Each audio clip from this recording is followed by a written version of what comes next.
കർത്താവിൻ്റെ ആത്മാവ് ശക്തിയോടെ അവൻ്റെ മേൽ വന്നു.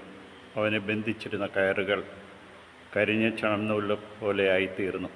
കെട്ടുകൾ അറ്റുവീണു എന്ന് ന്യായാധിപന്മാരുടെ പുസ്തകം 15-ാം അധ്യായം 14-ാമത്തെ വാക്യത്തിൽ നമ്മെ ഓർമ്മിപ്പിക്കുന്നു.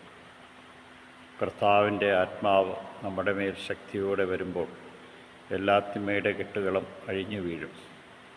നമ്മെ ബന്ധിച്ചിരിക്കുന്ന എല്ലാ അന്ധകാര ശക്തികളെയും അവിടുന്ന് ദൂരെ എറിയും.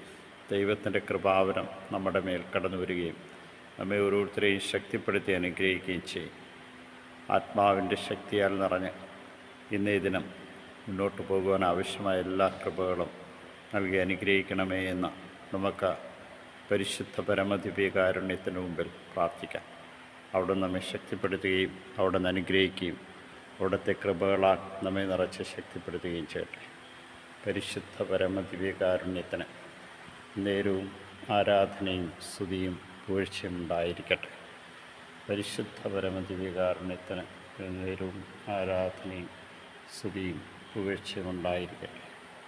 പരിശുദ്ധ പരമദിവ്യകാരുണ്യത്തിന് നേരവും ആരാധനയും സ്തുതിയും പുകഴ്ചയും ഉണ്ടായിരിക്കട്ടെ.